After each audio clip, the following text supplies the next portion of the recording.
Capítulo 9. Vibración. Nada descansa. Todo se mueve. Todo vibra.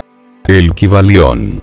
El gran tercer principio hermético, el principio de vibración, incorpora la verdad de que la moción está manifiesta en toda cosa en el universo. Que nada está en reposo, que todo se mueve, vibra y gira.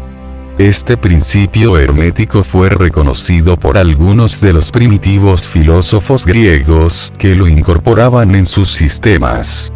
Pero fue perdido de vista durante siglos por los pensadores fuera de las filas herméticas. Mas en el siglo XIX la ciencia física redescubrió la verdad y los descubrimientos científicos del siglo XX han añadido pruebas adicionales en la corrección y verdad de esta doctrina hermética vieja por siglos. Las enseñanzas herméticas son que no solo está toda cosa en movimiento y vibración constantes, sino que las diferencias entre las diversas manifestaciones del poder universal son debidas enteramente al grado y modo variables de las vibraciones. No solo esto, sino que incluso el todo, en sí mismo, manifiesta una vibración constante de un grado infinito de intensidad y rápida moción tal que puede ser prácticamente considerado en reposo, dirigiendo los instructores la atención de los estudiantes al hecho de que incluso en el plano físico un objeto moviéndose rápidamente, tal como una rueda giratoria, parece estar en reposo. Las enseñanzas son que el espíritu está en un extremo del polo de vibración, siendo el otro polo ciertas formas de materia extremadamente groseras. Entre estos dos polos hay millones sobre millones de grados y modos de vibración diferentes.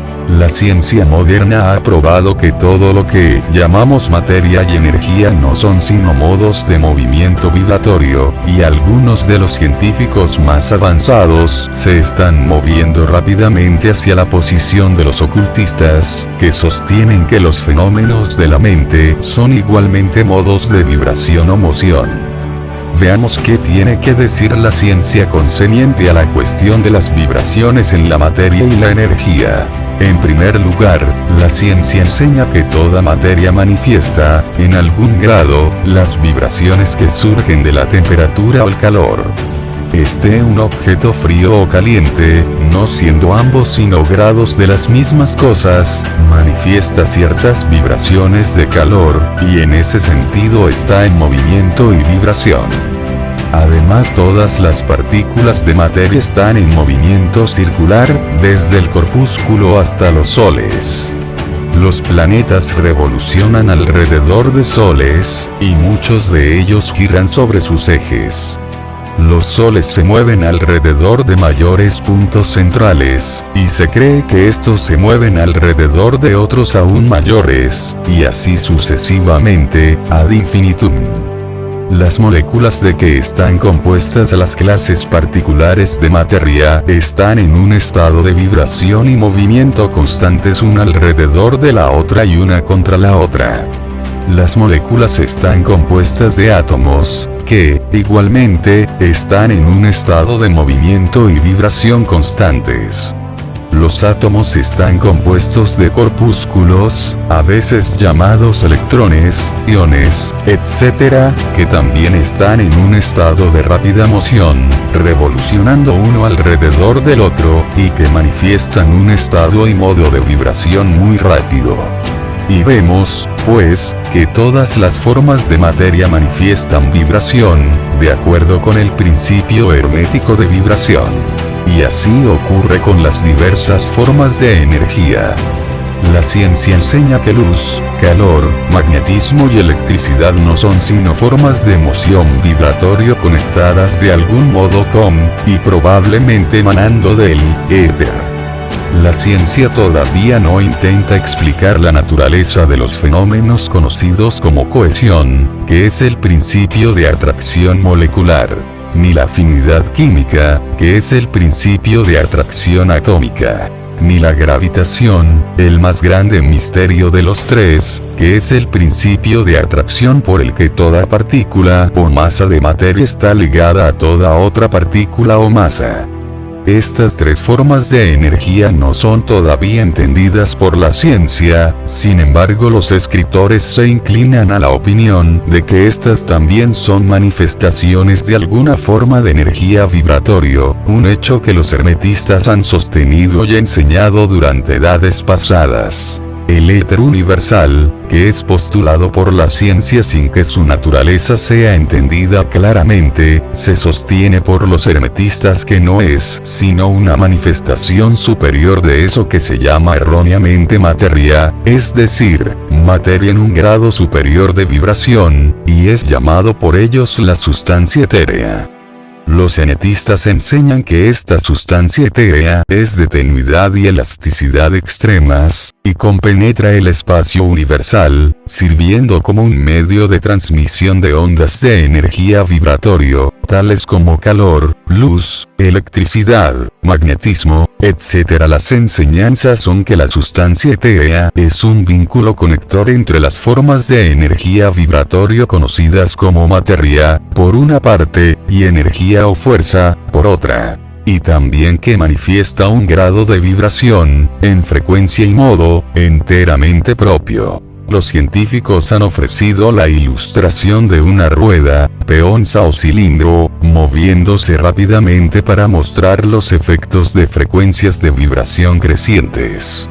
La ilustración supone una rueda, peonza o cilindro en revolución, corriendo a un bajo grado de velocidad. Llamaremos esta cosa revolucionante el objeto al seguir la ilustración.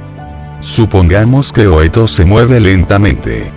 Puede verse fácilmente, pero ningún sonido de su movimiento alcanza al oído. La velocidad es gradualmente incrementada. En unos pocos momentos su movimiento se vuelve tan rápido que puede oírse un gruñido profundo nota baja. Entonces conforme la frecuencia se incrementa la nota se eleva una vez en la escala musical. Después, siendo aumentada todavía más la moción, se distingue la siguiente nota más elevada. Después, una después de la otra, aparecen todas las notas de la escala musical, elevándose cada vez más alto conforme la moción se incrementó. Finalmente, cuando los movirruentos han alcanzado una cierta frecuencia, se alcanza la nota final perceptible a los oídos humanos y el chillido, agudo y penetrante, se desvanece y sigue el silencio. No se oye ningún sonido proveniente del objeto en revolución, siendo la frecuencia de moción tan alta que el oído humano no puede registrar las vibraciones. Entonces viene la percepción de grados de calor en aumento. Después, tras de un buen rato, el ojo capta un vislumbre de que el objeto se está volviendo de un color rojizo apagado oscuro. Conforme se incrementó la frecuencia, el rojo se vuelve más brillante. Entonces, conforme la velocidad es aumentada, el rojo se funde en un naranja. El naranja se funde en un amarillo. Entonces siguen, sucesivamente, los tonos de verde, azul, índigo y, finalmente, violeta, conforme aumenta el grado de velocidad. Entonces el violeta se desvanece, y desaparece todo color, no siendo capaz el ojo humano de registrarlos. Pero hay rayos invisibles emanando del objeto revolucionante, los rayos que se usan al fotografiar, y otros rayos sutiles de luz. Entonces comienzan a manifestarse los peculiares rayos conocidos como los rayos X, etc., conforme cambia la constitución del objeto. Cuando se alcanza el grado de vibración apropiado, se emiten electricidad y magnetismo. Cuando el objeto alcanza una cierta frecuencia de vibración, sus moléculas se desintegran, y se resuelven en los elementos o átomos originales. Entonces los átomos, siguiendo el principio de vibración, son separados en los incontables corpúsculos de que están compuestos. Y finalmente, incluso los corpúsculos desaparecen y puede decirse que el objeto está compuesto de la sustancia etérea. La ciencia no se atreve a seguir más lejos la ilustración, pero los hermetistas enseñan que si las vibraciones se incrementasen continuamente, el objeto remontaría los estados sucesivos de manifestación, y manifestaría a su vez las diversas etapas mentales, y después continuando hacia el espíritu, hasta que finalmente reentraría al todo, que es espíritu absoluto.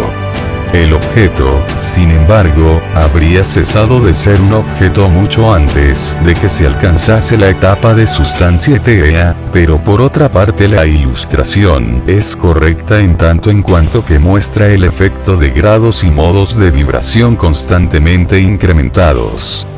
Debe recordarse, en la ilustración de arriba, que en las etapas en las que el objeto arroja vibraciones de luz, calor, etc., no se resuelve realmente en esas formas de energía, que están mucho más arriba en la escala, sino que simplemente alcanza un grado de vibración en el que esas formas de energía son liberadas, en un grado, de la confinante influencia de sus moléculas, átomos y corpúsculos, según sea el caso. Estas fonas de energía, aunque mucho más elevadas en la escala que la materia, están aprisionadas y confinadas en las combinaciones materiales, en razón de las energías que se manifiestan a través de, y usan formas materiales, aunque quedando así atrapadas y confinadas en sus creaciones de formas materiales, lo que, hasta cierto punto, es cierto de todas las creaciones, quedando la fuerza creadora envuelta en su creación. Pero las enseñanzas herméticas van mucho más lejos de lo que lo hacen las de la ciencia moderna. Enseñan que toda manifestación de pensamiento, emoción, razón, voluntad o deseo, o cualquier estado o condición mental, está acompañado por vibraciones, una porción de las cuales son arrojadas y tienden a afectar a las mentes de otras personas por inducción. Este es el principio que produce los fenómenos de la telepatía, la influencia mental, y otras formas de la acción y el poder de mente sobre mente, con las que el público general se está familiarizando rápidamente, debido a la amplia diseminación de conocimiento oculto por las diversas escuelas, cultos e instructores a lo largo de estas líneas en este tiempo. Todo pensamiento, emoción o estado mental tiene su grado y modo de vibración correspondiente. Y por un esfuerzo de la voluntad de la persona, o de otras personas, estos estados mentales pueden ser reproducidos, igual que un tono musical puede ser reproducido haciendo vibrar un instrumento a una cierta frecuencia, igual que el color puede ser reproducido del mismo modo. Por un conocimiento del principio de vibración, aplicado a los fenómenos mentales, uno puede polarizar su mente en cualquier grado que desee, consiguiendo así un control perfecto sobre sus estados mentales, humores, etc. Del mismo modo puede afectar las mentes de otros, produciendo en ellos los estados mentales deseados. En breve, puede ser capaz de producir sobre el plano mental lo que la ciencia produce sobre el plano físico, a saber, vibraciones a voluntad. Este poder desde luego solo puede adquirirse por la instrucción, ejercicios, práctica, etc., apropiados, siendo la ciencia la de la transmutación mental, una de las ramas del arte hermético. Una pequeña reflexión de lo que hemos dicho le mostrará al estudiante que el principio de vibración subyace en los maravillosos fenómenos de poder manifestados por los maestros y adeptos, que son capaces de dejar a un lado aparentemente las leyes de la naturaleza, pero que, en realidad, están simplemente usando una ley contra otra, un principio contra otros, y que consiguen sus resultados cambiando las vibraciones de los objetos materiales, o formas de energía, y ejecutan así lo que comúnmente se llaman milagros. Como ha dicho con verdad uno de los antiguos escritores herméticos, aquel que entiende el principio de vibración, ha captado el cetro del poder.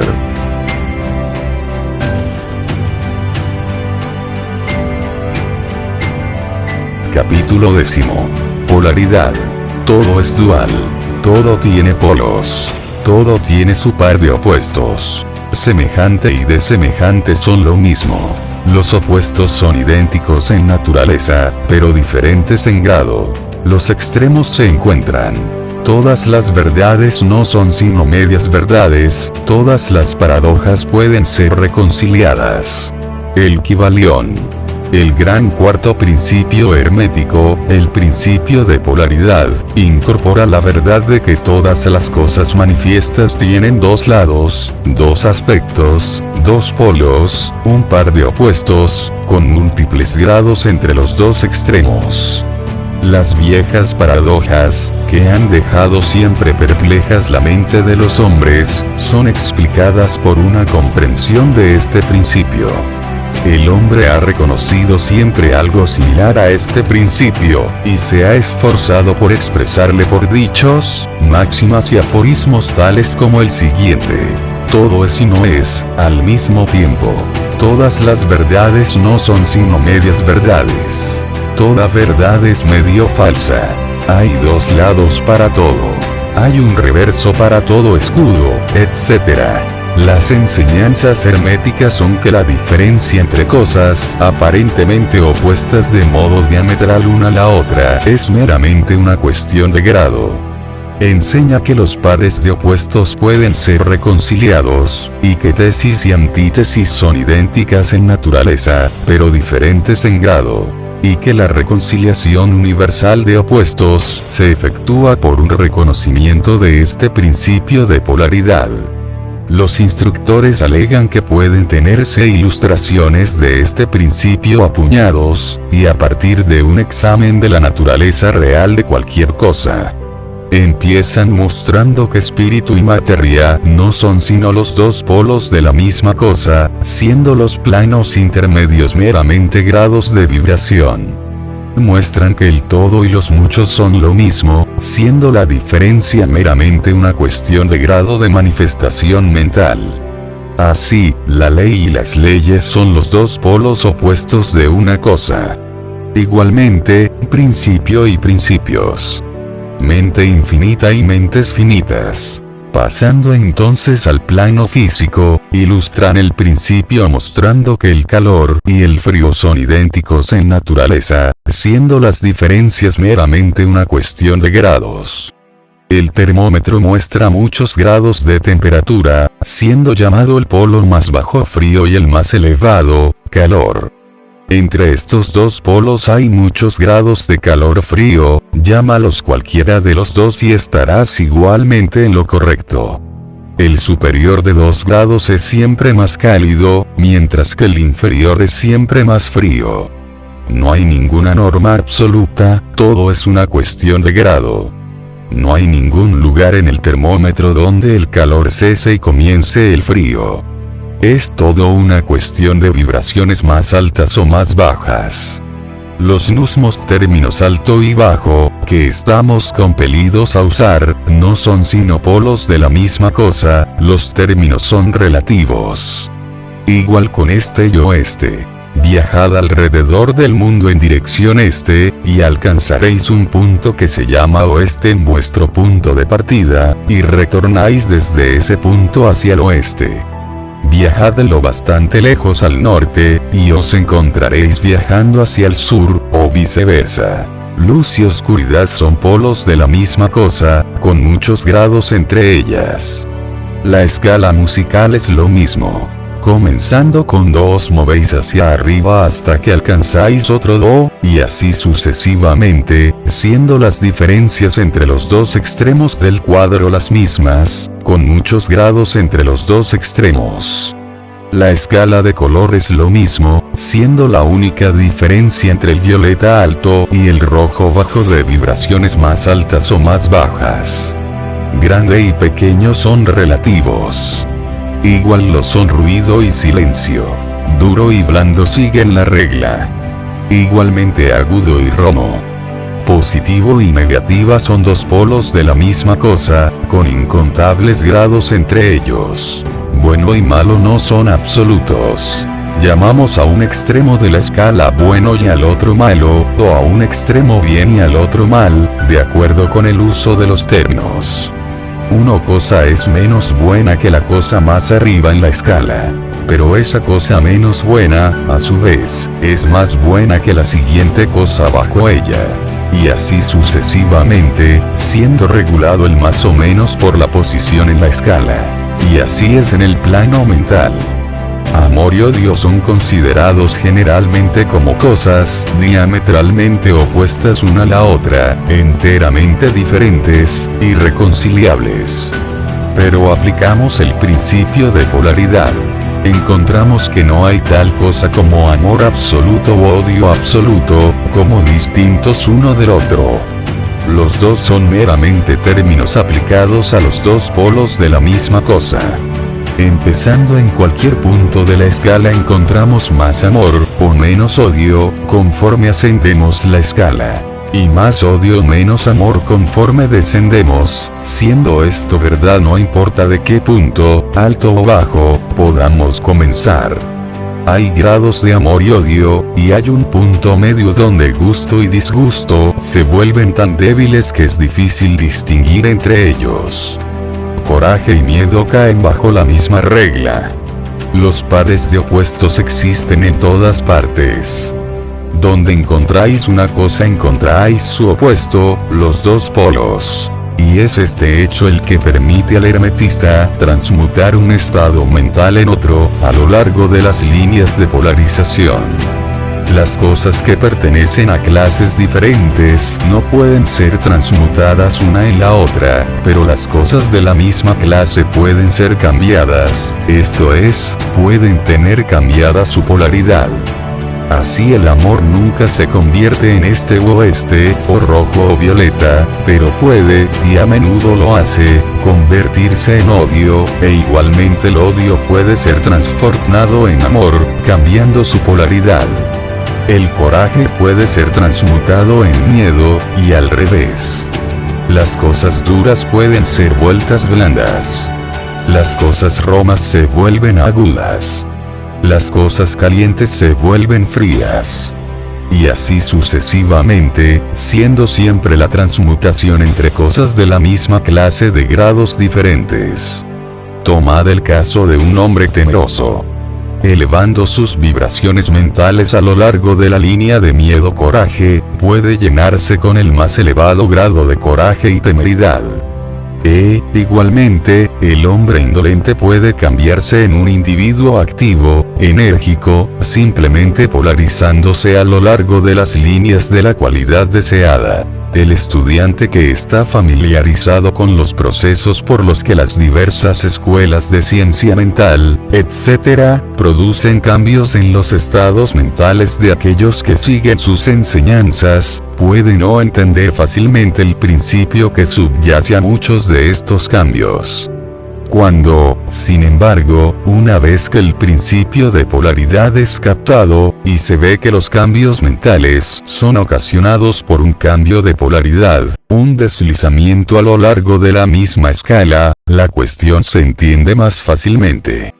El cambio no es de la naturaleza de una transmutación de una cosa en otra enteramente diferente, sino que es meramente un cambio de grado en las mismas cosas, una diferencia vastamente importante. Por ejemplo, tomando prestada una analogía del plano físico, es imposible cambiar calor en agudeza, ruido, altura, etc., pero el calor puede ser fácilmente transmutado en frío, simplemente bajando las vibraciones. Del mismo modo, odio y amor son mutuamente transmutables. Igual lo son el temor y el coraje. Pero el temor no puede ser transformado en amor, ni puede el coraje ser transmutado en odio. Los estados mentales pertenecen a innumerables clases, cada una de cuyas clases tiene sus polos opuestos, a lo largo de la cual es posible la transmutación. El estudiante reconocerá fácilmente que en los estados mentales, así como en los fenómenos del plano físico, los dos polos pueden ser clasificados como positivo y negativo, respectivamente. Así el amor es positivo ante el odio, el coraje ante el temor, la actividad ante la no actividad, etc. Y se notará también que incluso para aquellos no familiarizados con el principio de vibración, el polo positivo les parece ser de un grado superior que el negativo, y fácilmente lo domina. La tendencia de la naturaleza es en la dirección de la actividad dominante del polo positivo. En adición al cambio de los polos de los propios estados mentales de uno por la operación del arte de polarización, los fenómenos de la influencia mental, en sus múltiples fases, nos muestran que el principio puede ser extendido de modo que abrace los fenómenos de la influencia de una mente sobre otra, sobre la que tanto se ha escrito y enseñado en los últimos años. Cuando se entiende que la inducción mental es posible, esto es, que pueden producirse estados mentales por inducción a partir de otros, entonces podemos fácilmente ver cómo una cierta frecuencia de vibración, o polarización de un cierto estado mental, puede ser comunicada a otra persona, y cambiada así su polaridad en esa clase de estados mentales. Es a lo largo de este principio que se obtienen los resultados de muchos de los tratamientos mentales. Por ejemplo, una persona está triste, melancólica y llena de miedo. Un científico mental, llevando su mente hasta la vibración deseada por su voluntad entrenada, y obteniendo así la polarización deseada en su propio caso, produce entonces un similar estado mental en el otro por inducción, siendo el resultado que las vibraciones son elevadas y la persona se polariza hacia el extremo positivo de la escala en vez de hacia el negativo, y su temor y otras emociones negativas son transmutadas a coraje y estados mentales positivos similares. Un pequeño estudio os mostrará que estos cambios mentales están casi a todo lo largo de la línea de polarización, siendo el cambio uno de grado más que de clase. Un conocimiento de la existencia de este gran principio hermético capacitará al estudiante a entender mejor sus propios estados mentales, y los de otra gente. Verá que estos estados son todos cuestiones de grado, y viendo esto, será capaz de elevar o bajar la vibración a voluntad, de cambiar sus polos mentales, y ser así maestro de sus estados mentales, en vez de ser su siervo y esclavo. Y por su conocimiento será capaz de ayudar a sus compañeros inteligentemente, y por los métodos apropiados cambiará la polaridad cuando lo mismo sea deseable. Aconsejamos a todos los estudiantes familiarizarse con este principio de polaridad, pues un entendimiento correcto del mismo arrojará luz sobre muchos asuntos difíciles.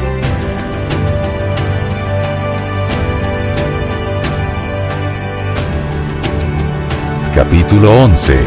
Ritmo. Todo fluye afuera y adentro. Todo tiene sus mareas. Todas las cosas se elevan y caen. La oscilación del péndulo se manifiesta en todo. La medida de la oscilación hacia la derecha es la medida de la oscilación hacia la izquierda. El ritmo compensa. El Kybalión. El gran quinto principio hermético, el principio de ritmo, incorpora la verdad de que en todo hay manifestada una moción medida. Un movimiento hacia adelante y hacia atrás. Un flujo y un influjo. Una oscilación hacia adelante y hacia atrás. Un movimiento como de péndulo.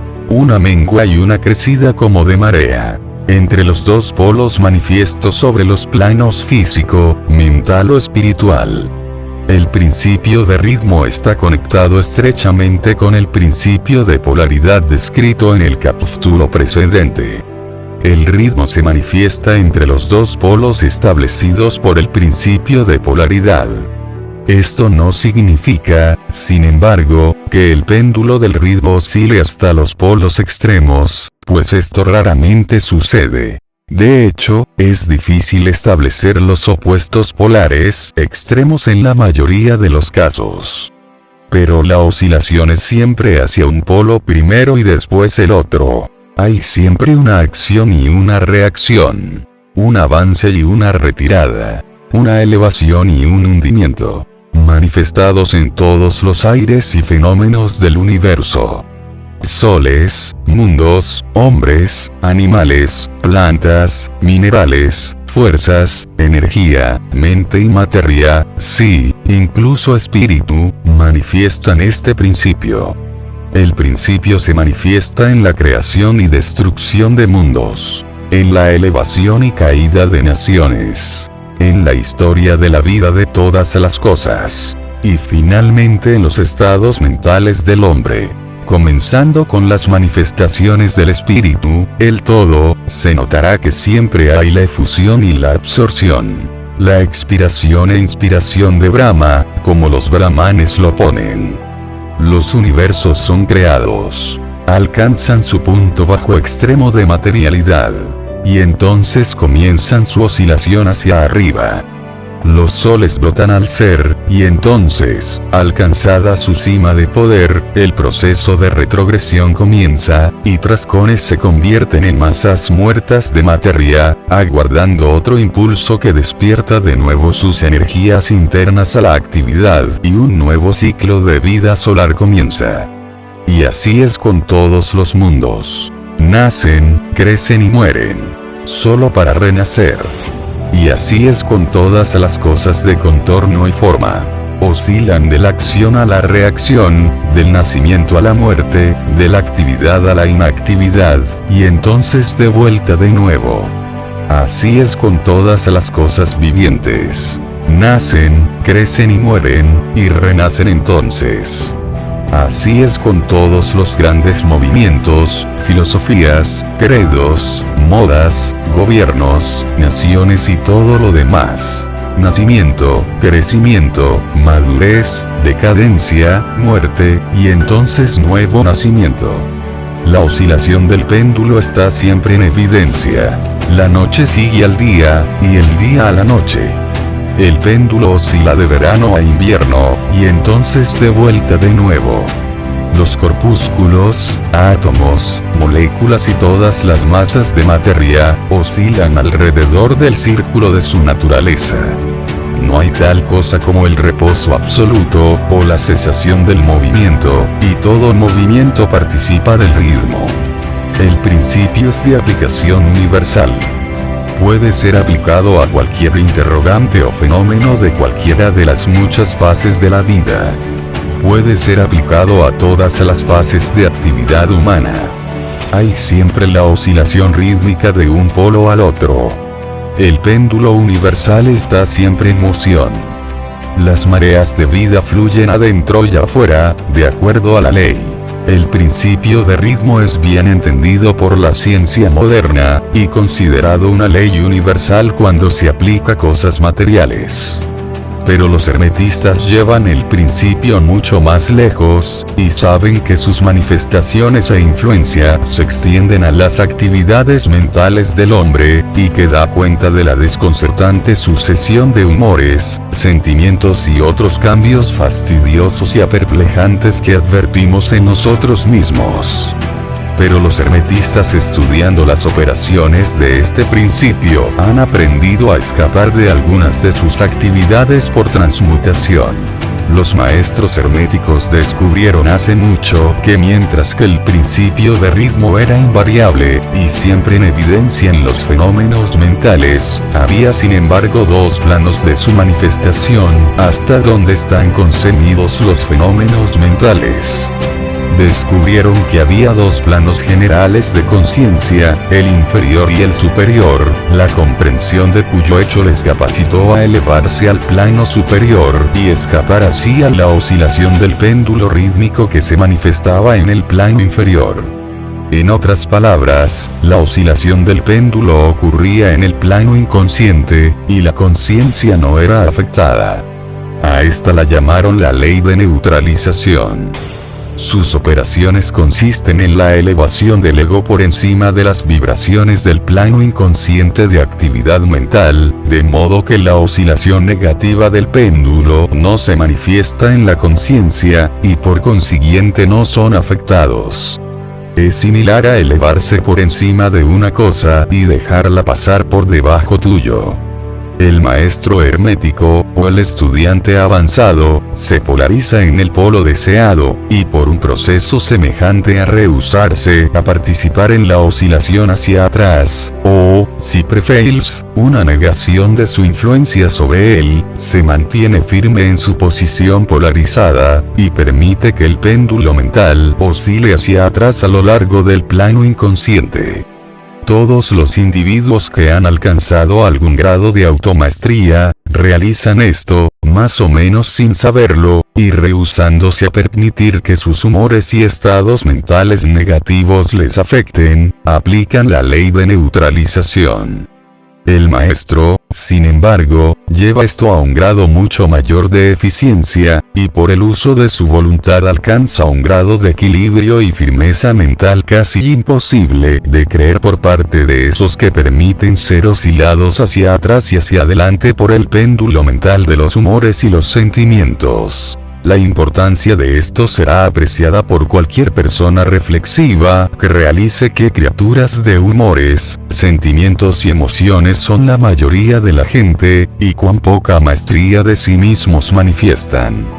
Si queréis detenernos y considerar un momento, realizaréis cuánto os han afectado estas oscilaciones del ritmo en vuestra vida. Como un periodo de entusiasmo ha sido seguido invariablemente por un sentimiento y humor opuesto de depresión. Igualmente, vuestros humores y periodos de coraje han sido seguidos por humores iguales de miedo. Y así ha sido siempre con la mayoría de las personas. Siempre se han elevado y caído con ellas mareas de sentimiento, pero nunca han sospechado la causa o razón de los fenómenos mentales. Un entendimiento del funcionamiento de este principio le dará a uno la llave de la maestría de estas oscilaciones rítmicas del sentimiento, y le capacitará para conocerse mejor y evitar ser arrastrado por estos influjos y eflujos.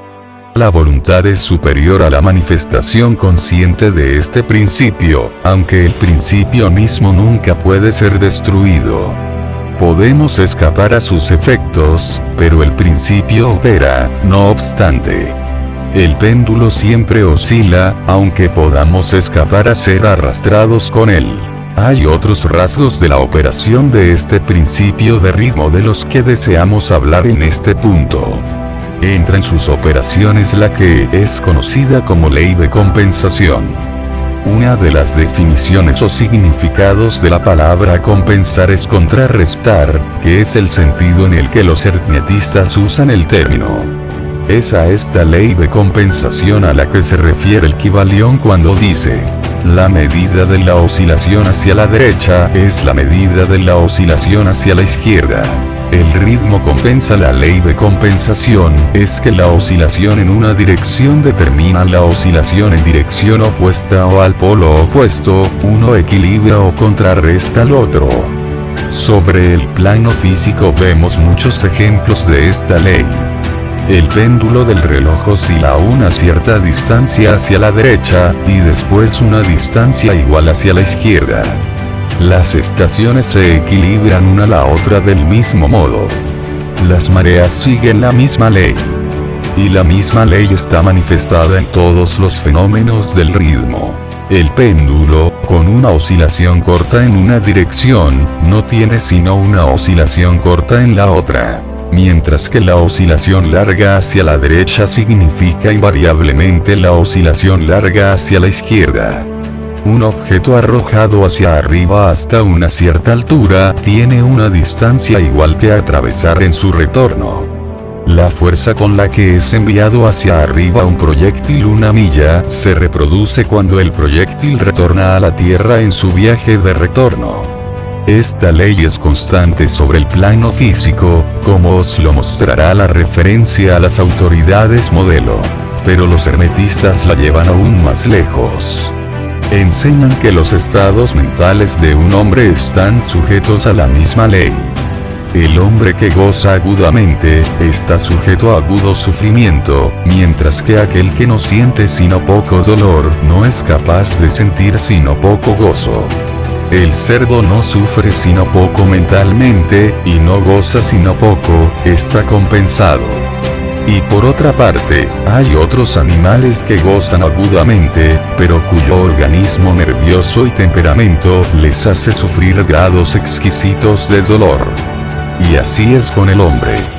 Hay temperamentos que no permiten sino bajos grados de regocijo, y grados de sufrimiento igualmente bajos. Mientras que hay otros que permiten el más intenso regocijo, pero también el más intenso sufrimiento.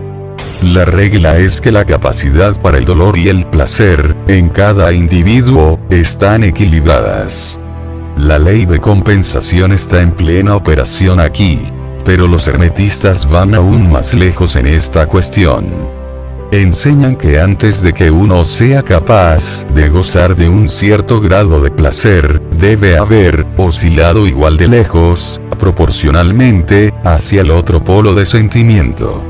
Sostienen, sin embargo, que el negativo es precedente al positivo en esta cuestión, esto es, que al experimentar un cierto grado de placer no se sigue que tendrá que pagar por él con un grado de dolor correspondiente. Al contrario, el placer es la oscilación rítmica, de acuerdo con la ley de compensación, por un grado de dolor experimentado previamente, sea en la vida presente o en una encarnación anterior. Esto arroja una nueva luz sobre el problema del dolor. Los hermetistas consideran la cadena de vidas como continua, y como formando una parte de una vida del individuo, de modo que en consecuencia la oscilación rítmica se entiende de este modo, mientras que estaría sin significado a no ser que se admitiese la verdad de la reencarnación. Pero los hermetistas alegan que el maestro o estudiante avanzado es capaz, hasta un gran grado, de escapar a la oscilación hacia el dolor, por el proceso de neutralización antes mencionado. Elevándose al plano superior del ego, mucha de la experiencia que les viene a los que residen en el plano inferior es evitada y se escapa a ella. La ley de compensación juega una parte importante en las vidas de hombres y mujeres. Se notará que uno generalmente paga el precio de cualquier cosa que posee o carece. Si tiene una cosa, carece de otra, el equilibrio es derribado. Nadie puede conservar su penique y tener el pedacito de pastel al mismo tiempo. Todo tiene sus lados placenteros y desagradables. Las cosas que uno gana son pagadas siempre por las cosas que uno pierde. El rico posee mucho de que el pobre carece, mientras que el pobre posee a menudo cosas que están más allá del alcance del rico. El millonario puede tener la inclinación hacia el festín, y la riqueza por la que asegurar todas las exquisiteces y lujos de la mesa, mientras que carece del apetito para gozar de los mismos. Él envidia el apetito y digestión del obrero, que carece de la riqueza e inclinaciones del millonario, y que obtiene más placer de su simple alimento que el millonario podría obtener incluso si su apetito no estuviera hastiado, ni su digestión arruinada, pues las necesidades, hábitos e inclinaciones difieren. Y así es a través de la vida. La ley de compensación está siempre en operación, esforzándose por equilibrar y contraequilibrar, y siempre consiguiéndolo con el tiempo, incluso aunque puedan requerirse varias vidas para la oscilación de retorno del péndulo del ritmo.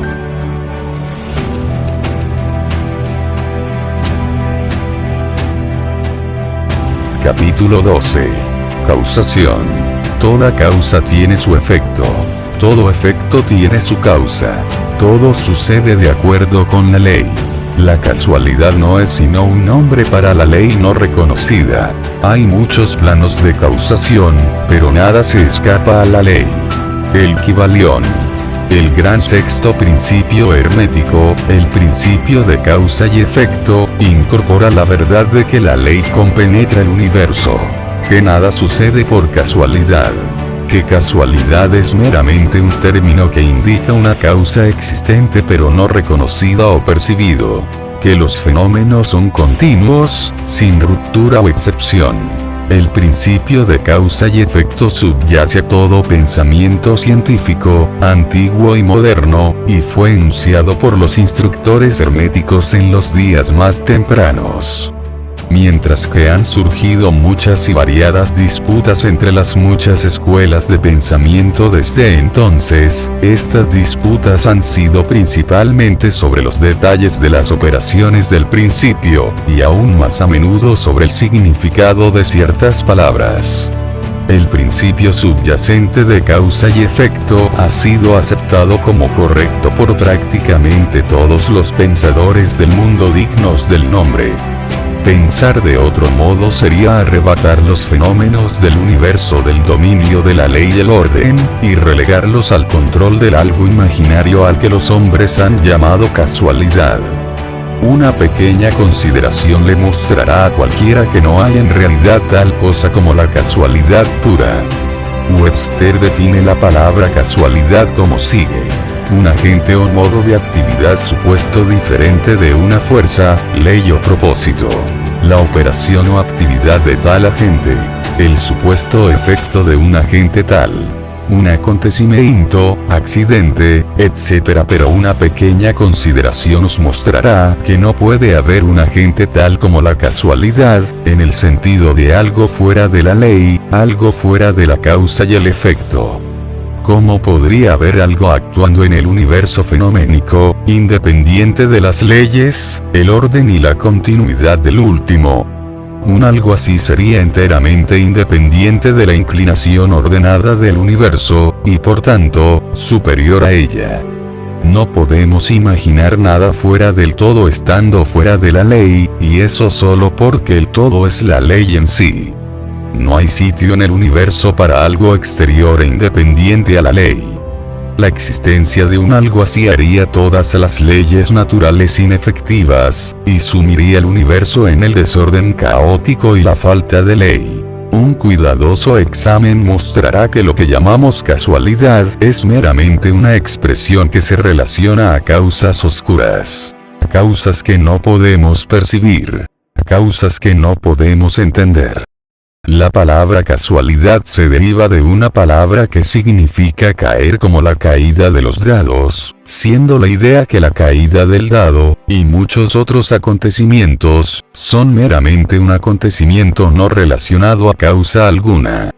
Y este es el sentido en el que el término se emplea generalmente. Pero cuando la cuestión se examina de cerca, se ve que no hay ninguna casualidad en la caída del dado. Cada vez que cae un dado, y muestra un cierto número, obedece a una ley tan infalible como la que gobierna la revolución de los planetas alrededor del Sol. Detrás de la caída del dado hay causas, o cadenas de causas, que corren hacia atrás más lejos de lo que la mente puede seguirlas. La posición del dado en la caja, la cantidad de energía muscular gastada en el lanzamiento, la condición de la mesa, etc., son todas causas cuyo efecto puede verse. Pero detrás de estas causas vistas, hay cadenas de causas invisibles precedentes, todas las cuales tienen una incidencia sobre el número del dado que cae hacia arriba. Si se lanzase un dado un gran número de veces, se encontraría que los números mostrados serían aproximadamente iguales, esto es, que habría un número igual de un punto, 2 puntos, etc., viniendo a la parte de arriba. Arrojado un penique al aire, y puede venir abajo en cabezas o colas n.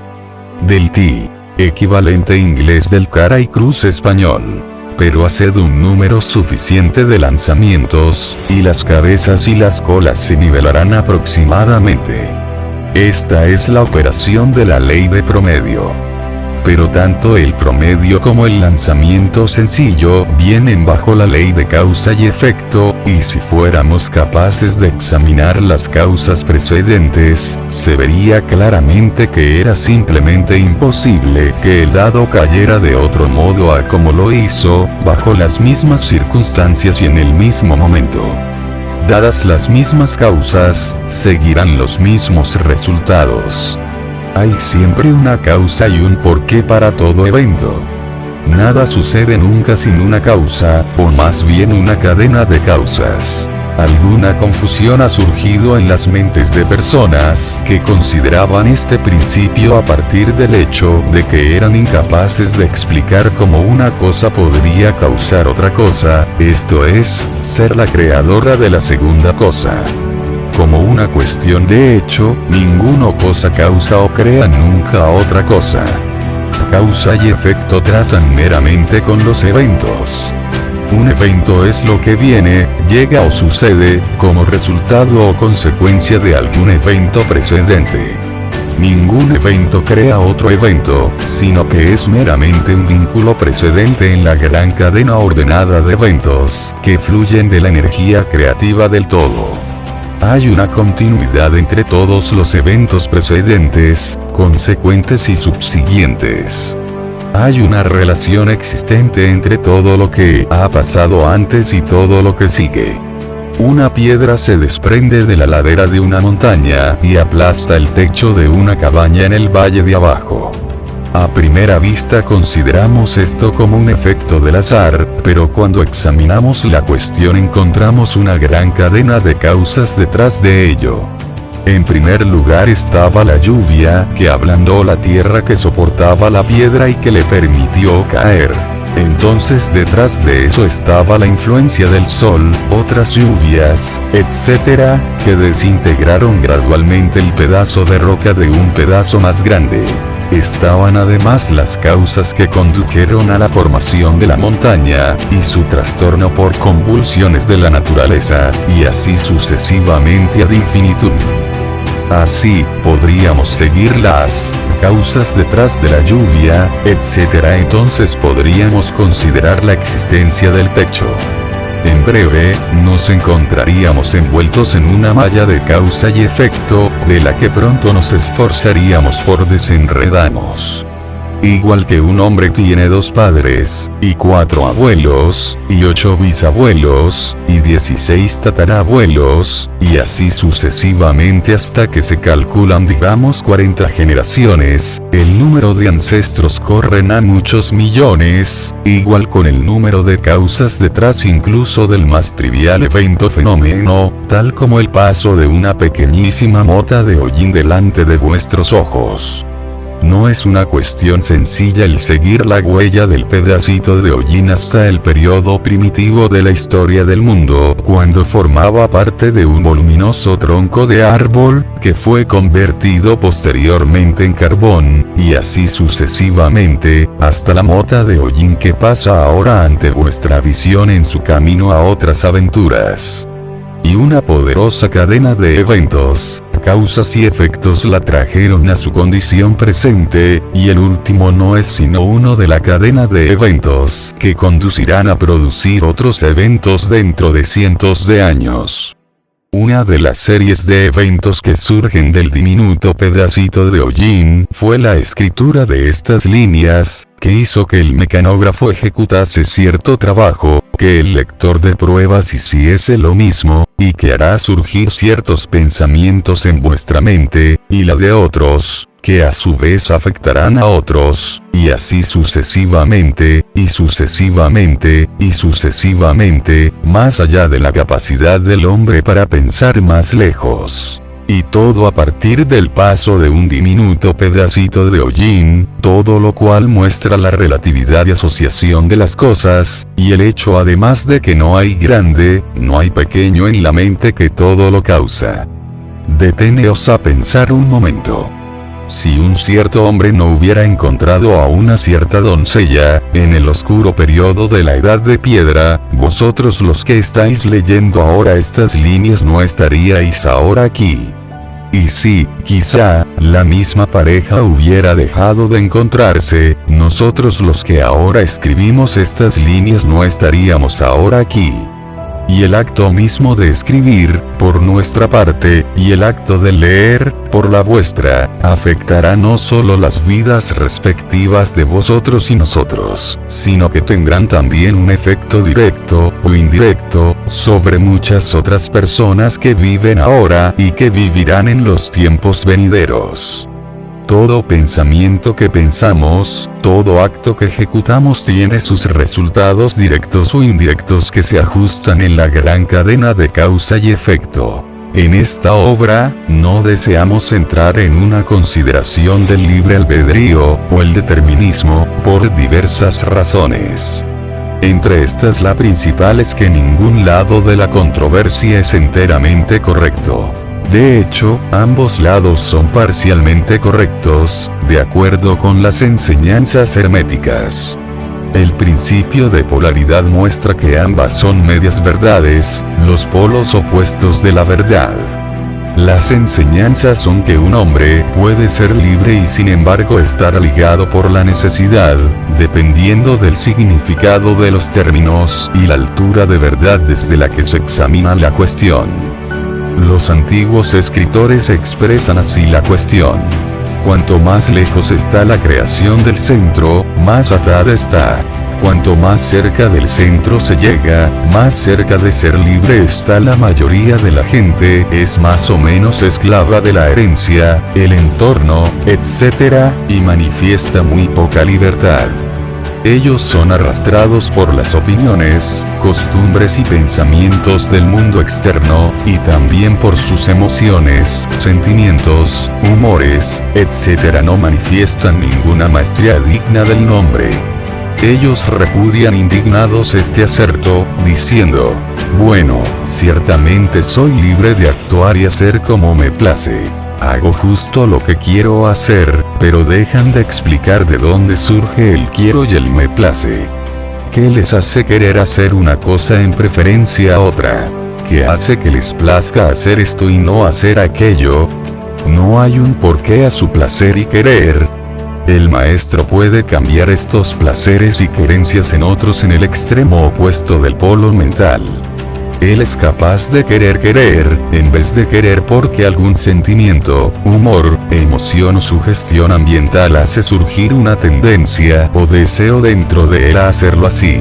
La mayoría de las personas son arrastradas como la piedra que cae, obedientes al entorno, las influencias externas y los humores internos, deseos, etc., por no hablar de los deseos y voluntades de otros más fuertes que ellos mismos, herencia, ambiente y sugestión, que les arrastran sin resistencia de su parte, o el ejercicio de la voluntad. Movidos como peones sobre el tablero de ajedrez de la vida, juegan sus papeles y son dejados a un lado después de que el juego ha concluido. Pero los maestros, conociendo las reglas del juego, se elevan por encima del plano de la vida material, y situándose en contacto con los poderes superiores de su naturaleza, dominan sus propios humores, caracteres, cualidades y polaridad, así como el ambiente que les rodea, y así se convierten en jugadores en el juego, en vez de peones, causas en vez de efectos. Los maestros no escapan a la causación de los planos superiores, sino que se ajustan a las leyes superiores, y dominan así las circunstancias en el plano inferior. Forman así una parte consciente de la ley, en vez de ser meros instrumentos ciegos. Mientras que sirven en los planos superiores, rigen en el plano material. Pero, en el superior y en el inferior, la ley está siempre en operación. No hay cosas tales como la casualidad. La diosa ciega ha sido abolida por la razón. Somos capaces de ver ahora, con ojos aclarados por el conocimiento, que todo está gobernado por la ley universal, que el número infinito de leyes no son sino manifestaciones de la única gran ley, la ley que es el todo. Es cierto en verdad que ni un gorrión cae sin advertirlo la mente del todo, que incluso los pelos en nuestra cabeza están numerados, como lo han dicho las escrituras. No hay nada fuera de la ley, nada que suceda contrario a ella. Y sin embargo, no cometáis el error de suponer que el hombre no es sino un autómata ciego, lejos de ello. Las enseñanzas aritméticas dicen que el hombre puede usar la ley para superar las leyes, y que lo superior siempre prevalecerá contra lo inferior, hasta que al final haya alcanzado la etapa en la que busque refugio en la ley misma, y se mofe de las leyes fenoménicas. ¿Sois capaces de captar el significado interno de esto?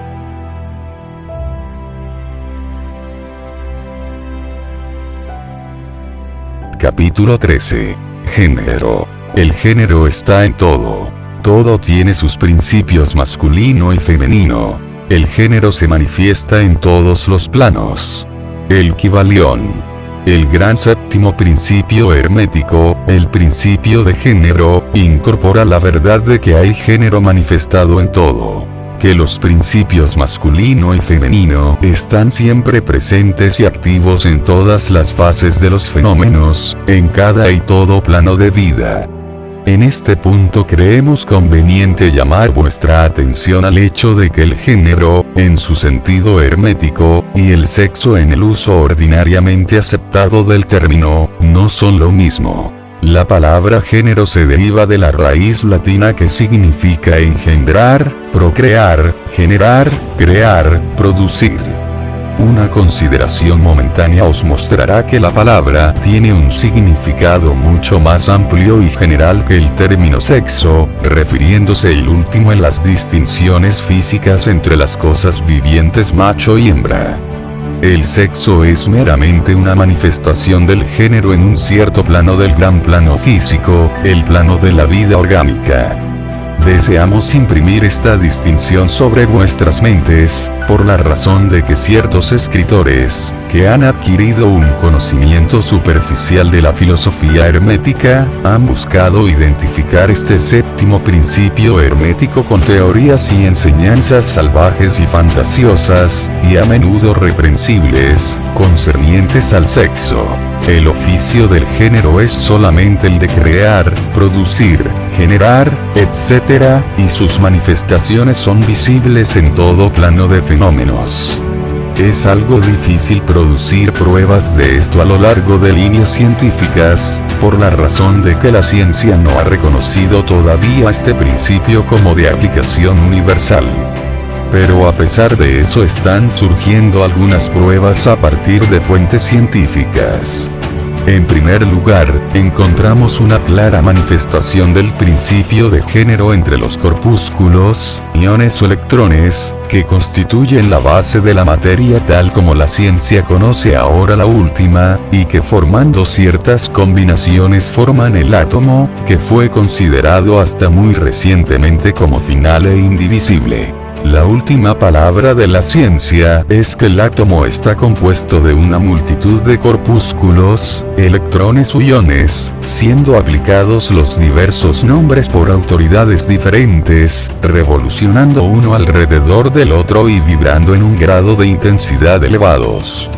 Pero se hace la afirmación acompañante de que, la formación del átomo es debida realmente al amontonamiento de corpúsculos negativos alrededor de uno positivo, pareciendo ejercer los corpúsculos positivos una cierta influencia sobre los corpúsculos negativos, haciendo que los últimos asuman ciertas combinaciones y así crean o generan un átomo. Esto está en línea con las más antiguas enseñanzas herméticas, que han identificado siempre el principio masculino del género con el polo positivo, y el femenino con el polo negativo de la electricidad, así llamada.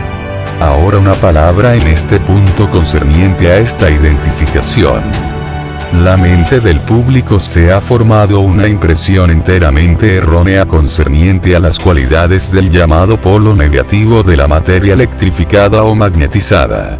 Los términos positivo y negativo son aplicados muy erróneamente a este fenómeno por la ciencia. La palabra positivo significa algo real y fuerte, cuando se compara con una irrealidad o debilidad negativa. Nada está más lejos de los hechos reales de los fenómenos eléctricos. El llamado polo negativo de la batería es realmente el polo por el que se manifiesta la generación o producción de nuevas formas y energías. No hay nada negativo respecto a él. Las mejores autoridades científicas usan ahora la palabra cátodo en lugar de negativo, viniendo la palabra cátodo de la raíz griega que significa descendencia, el sendero de generación, etc. Del polo cátodo emerge el enjambre de electrones o corpúsculos. Del mismo polo emergen estos maravillosos rayos que han revolucionado las concepciones científicas durante la década pasada. El polo cátodo es la madre de todos los extraños fenómenos que han vuelto inútiles los viejos libros de texto, y que han causado que muchas teorías aceptadas desde hace largo tiempo sean relegadas a la pila de sobras de la especulación científica. El cátodo, o polo negativo, es el principio madre de los fenómenos eléctricos y de las formas ilias finas de materia conocidas todavía por la ciencia. Así que veis que estamos susticados en rehusarnos a usar término negativo en nuestra consideración del asunto, y en insistir sobre sustituir la palabra femenino por el viejo término. Los hechos del caso nos confirman en esto, sin tomar en consideración las enseñanzas herméticas. Y así usaremos la palabra femenino en lugar de negativo al hablar de ese polo de actividad. Las últimas enseñanzas científicas son que los corpúsculos creativos o electrones son femeninos, la ciencia dice que están compuestos de electricidad negativa, nosotros decimos que están compuestos de energía femenina. Un corpúsculo femenino se desprende de, o más bien abandona, un corpúsculo masculino, y comienza una nueva carrera.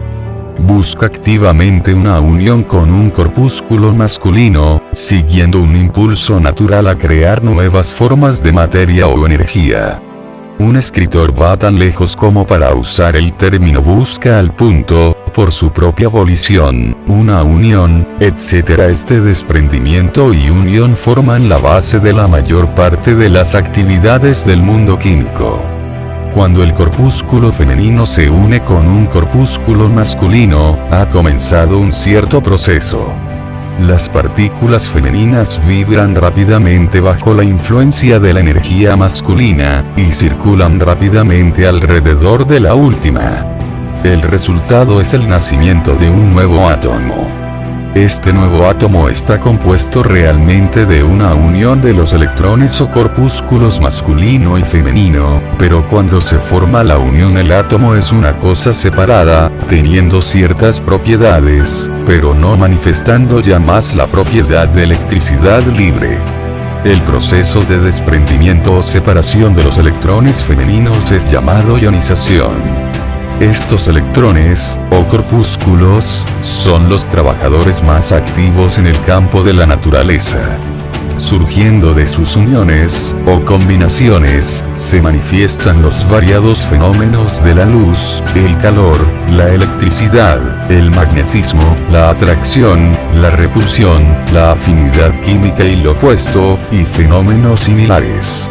Y todo esto surge a partir de la operación del principio de género en el plano de la energía.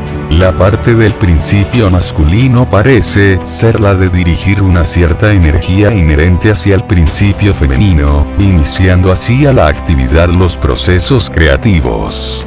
Pero el principio femenino es el que está haciendo siempre el trabajo creativo, y esto es así en todos los planos. Y, sin embargo, cada principio es incapaz de energía operativo sin la asistencia del otro. En algunas de las formas de vida, los dos principios están combinados en un organismo. Por eso, todo en el mundo orgánico manifiesta ambos géneros, siempre está presente el masculino en la forma femenina, y el femenino en la forma masculina.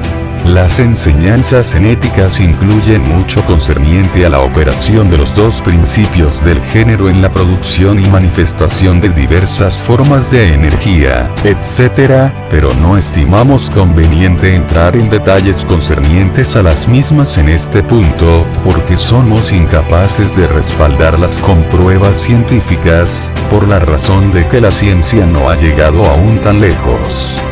Pero el ejemplo que os hemos dado de los fenómenos de los electrones o corpúsculos os mostrará que la ciencia está en el sendero correcto, y os dará también una idea general de los principios subyacentes. Algunos investigadores científicos prominentes han anunciado su creencia de que en la formación de los cristales habría de encontrarse algo que corresponde con la actividad sexual, lo que es otra paja que muestra la dirección en que están soplando los vientos científicos. Y cada año traerá otros hechos para corroborar la corrección del principio hermético de género. Se encontrará que el género está en operación y manifestación constante en el área de la materia inorgánico y en el área de la energía o fuerza.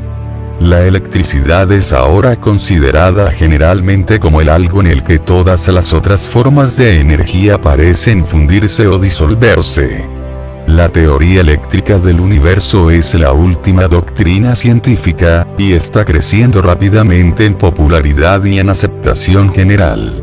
Y se sigue así que si somos capaces de descubrir en los fenómenos de la electricidad, incluso en la raíz y fuente misma de sus manifestaciones, una evidencia clara e inconfundible de la presencia del género y sus actividades, estamos justificados en pediros que creáis que la ciencia ha ofrecido por fin pruebas de la existencia en todos los fenómenos universales de ese gran principio hermético. El principio de género. No es necesario que os toméis vuestro tiempo con los fenómenos bien conocidos de la atracción y repulsión de los átomos, la afinidad química, los amores y odios de las partículas atómicas, la atracción o cohesión entre las moléculas de materia.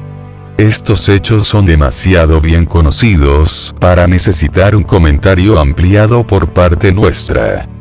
Pero ¿habéis considerado alguna vez que todas estas cosas son manifestaciones del principio de género?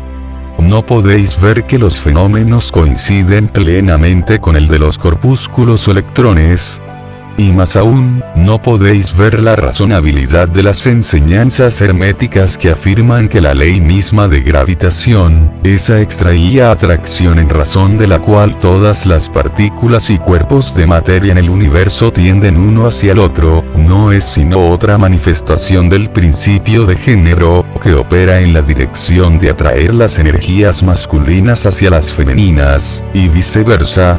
No ofrecemos una prueba científica de esto en este momento, pero examinad los fenómenos a la luz de las enseñanzas herméticas sobre el asunto, y ved si no tenéis una mejor hipótesis que funcione que cualquiera ofrecida por la ciencia física. Someted todos los fenómenos físicos a la prueba, y discerniréis el principio de género siempre en evidencia. Pasemos ahora a una consideración de la operación del principio en el plano mental. Muchos rasgos interesantes están aguardando ahí su examen.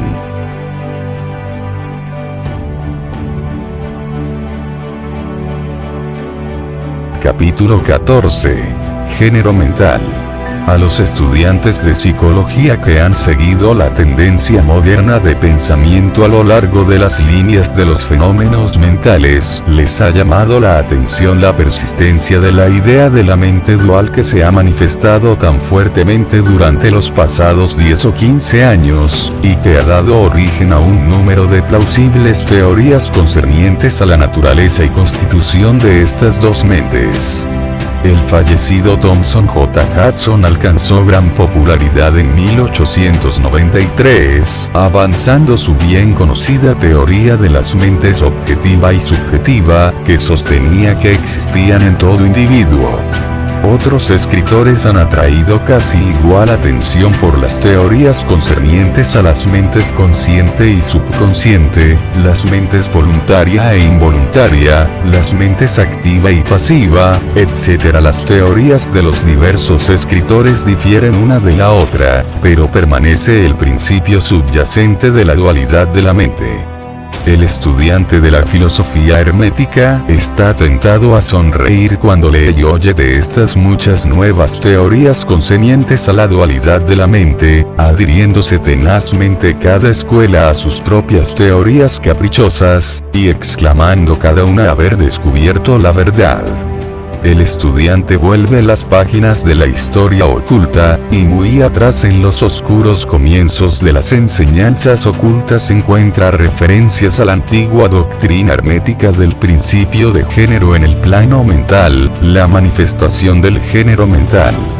Y examinando más lejos encuentra que la filosofía antigua tuvo conocimiento del fenómeno de la mente dual, y dio cuenta de él por la teoría del género mental. Esta idea del género mental puede ser explicada en unas pocas palabras a los estudiantes que están familiarizados con las teorías modernas recién aludidas. El principio masculino de la mente corresponde a la así llamada mente objetiva, mente consciente, mente voluntaria, mente activa, etc. Y el principio femenino de la mente corresponde a la así llamada mente subjetiva, mente subconsciente, mente involuntaria, mente pasiva, etc. Desde las enseñanzas herméticas no están de acuerdo con las muchas teorías modernas concernientes a la naturaleza de las dos fases de la mente, ni admiten muchos de los hechos alegados para los dos respectivos aspectos, siendo llevadas muy lejos algunas de dichas teorías y alegatos e incapaces de soportar la prueba del experimento y la demostración. Apuntamos a las fases de acuerdo meramente con el propósito de ayudar al estudiante a asimilar su conocimiento previamente adquirido con las enseñanzas de la filosofía hermética. Los estudiantes de Hudson notarán la afirmación al comienzo de su segundo capítulo de la ley de los fenómenos psíquicos, de que la jerganística de los filósofos herméticos descubre la misma idea general, y la dualidad de la mente. Si el Dr. Hudson se hubiese tomado el tiempo y problema de descifrar un poco de la jerganística de la filosofía hermética, habría podido recibir mucha luz sobre el tema de la mente dual. Pero entonces, quizás su obra sumamente interesante podría no haber sido escrita. Consideremos ahora las enseñanzas herméticas concernientes al género mental. Los instructores herméticos imparten su instrucción concerniente a este sujeto, invitando a sus estudiantes a examinar el dictamen de sus conciencias en lo que atañe a su ser.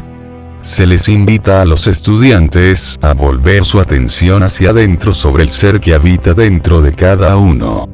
Se conduce a cada estudiante a ver que su conciencia le da primero un dictamen de la existencia de su ser, el dictamen es yo soy. Estas al principio parecen ser las palabras finales de la conciencia, pero un pequeño examen posterior descubre el hecho de que este yo soy puede ser separado o fragmentado en dos partes distintas, o aspectos, que mientras que trabajan al unísono y en conjunción, pueden, no obstante, ser separados en la conciencia. Mientras que al principio parece haber solo un yo existente, un examen más cuidadoso y más de cerca revela el hecho de que existe un yo y un mí. Estos gemelos mentales difieren en sus características y naturaleza, y un examen de su naturaleza y los fenómenos que surgen de la misma arrojará mucha luz sobre muchos de los problemas de la influencia mental. Comencemos con una consideración del mí, que es usualmente confundido con el yo por el estudiante, hasta que empuja la pesquisa un poco más lejos atrás en los escondrijos de la conciencia.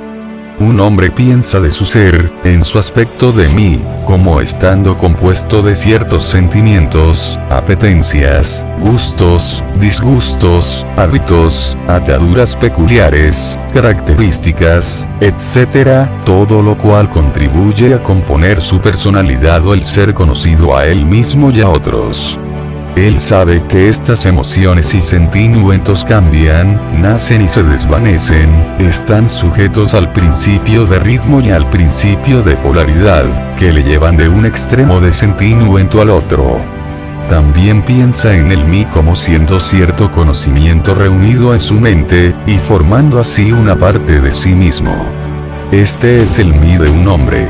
Pero hemos procedido demasiado rápidamente.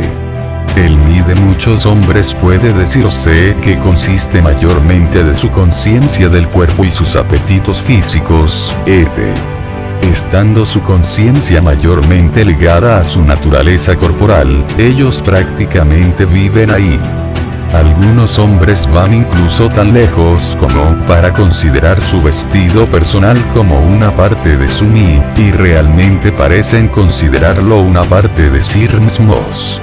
Un escritor ha dicho humorísticamente que los hombres constan de 3 partes: alma, cuerpo y trajes.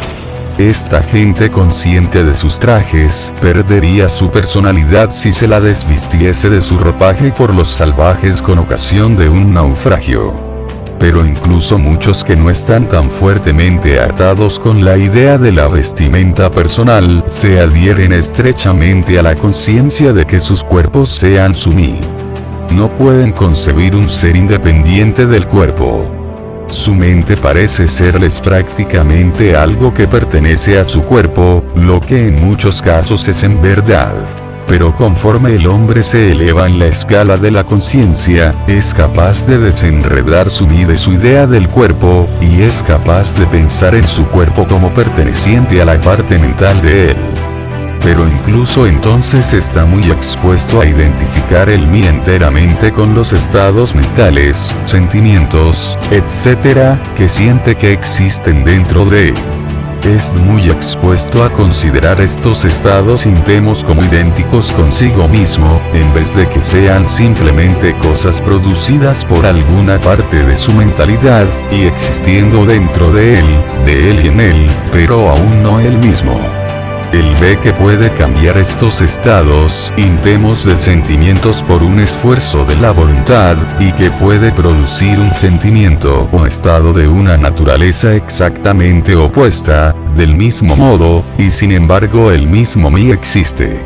Y así después de un rato es capaz de dejar a un lado estos diversos estados mentales, emociones, sentimientos, hábitos, cualidades, características y otras pertenencias mentales personales. Es capaz de dejarlas a un lado en la colección no mí de curiosidades e impedimentos, así como valiosas posesiones. Esto requiere mucha concentración mental y poder de análisis mental de parte del estudiante. Pero, sin embargo, la tarea es posible para el estudiante avanzado, e incluso aquellos no tan avanzados son capaces de ver, en la imaginación, cómo puede ser llevado a cabo el proceso.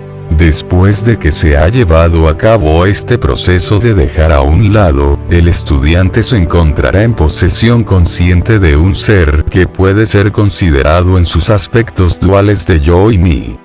Se sentirá que el mí es un algo mental en que los pensamientos, ideas, emociones, sentimientos y otros estados mentales pueden ser producidos. Puede ser considerado como la matriz mental, como los antiguos lo nombraban, capaz de generar retoños mentales. Se presenta a la conciencia como un mí con poderes latentes de creación y generación de progenie mental de todas suertes y clases. Sus poderes de energía creativa se siente que son enormes. Pero aún parece ser consciente de que debe recibir alguna forma de energía de su yo compañero, o de algún otro yo, antes de ser capaz de traer a la existencia sus creaciones mentales.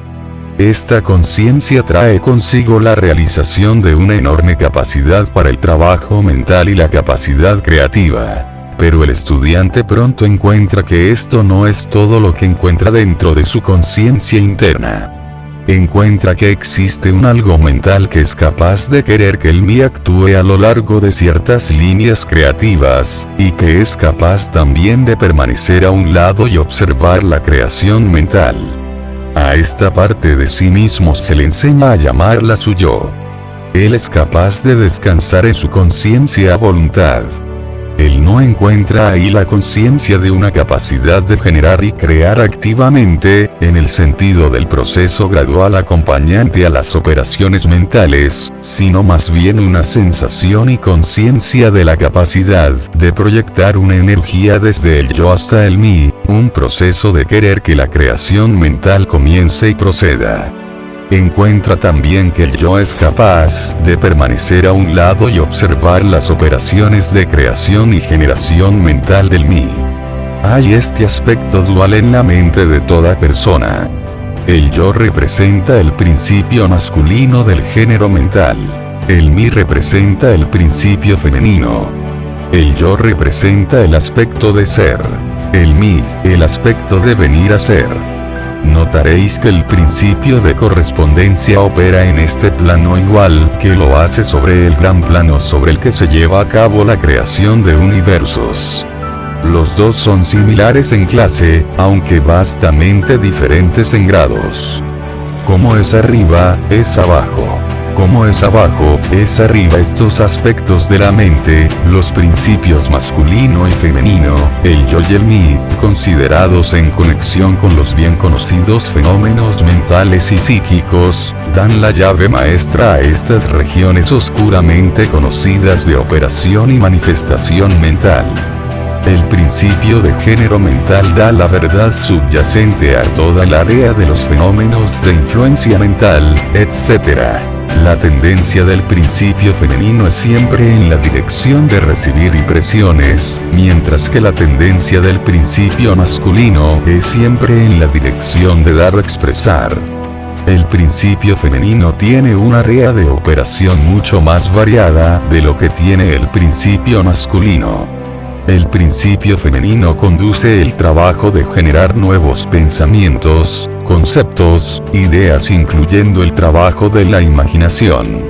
El principio masculino se contenta con el trabajo de la voluntad, en sus variadas fases. Y sin embargo, sin la ayuda activa de la voluntad del principio masculino, el principio femenino está expuesto a permanecer contento con generar imágenes mentales que son el resultado de impresiones recibidas desde el exterior, en vez de producir creaciones mentales originales. Las personas que pueden dar una atención y pensamiento continuados a un asunto emplean activamente ambos de los principios mentales. El femenino en el trabajo de la generación mental activa, y la voluntad masculina en estimular y energetizar la porción creativa de la mente. La mayoría de las personas realmente no emplean el principio masculino sino poco, y están contentas con vivir de acuerdo con los pensamientos e ideas instilados dentro del mí a partir del yo de otras mentes.